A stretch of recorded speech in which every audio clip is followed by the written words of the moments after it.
আসসালামু আলাইকুম। পড়ন্ত বিকেলে গোধূলি লগ্নে ঢলে পড়া আমার অন্তরস্থল থেকে সব্বাইকে জানাই একরাশ প্রীতি ও শুভেচ্ছা। আজকে মনটা ভীষণ খারাপ, তাই ভাবলাম তানহাকে নিয়ে আজকে একটু বাইরে ঘুরতে যাই। তানহাকে রেডি করলাম। এবার আমরা বাইরে লেক ভিউ পার্কে যাওয়ার উদ্দেশ্যে রওনা হলাম। ওখানে যেয়ে আমার তানহার অনেক ভালো লাগলো। ও অনেক হাসতেছিল, অনেক মজা পাচ্ছিল। ওখানে শুধু তানহা না, তানহার মতো অনেক বাচ্চারাই আসছে।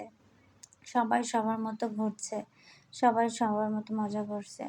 তানহাকে কিছুটা সময় আনন্দ বিনোদন দেওয়ার জন্য আমিও চলে আসলাম লেক পার্কে।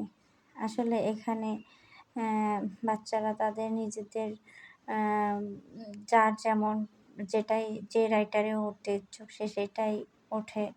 যার যেটা ভালো লাগে সে সেইটাতেই স্বাচ্ছন্দ্য বোধ করে, সেটাতেই চড়ে। যাই হোক, আমার তানহাও ঠিক ওদের মতোই এই রাইডারে উঠছে। তারপরে আমরা খাওয়া দাওয়ার জন্য একটু সবাই মিলে একটা জায়গা নির্দেশন করে সেখানে বসলাম।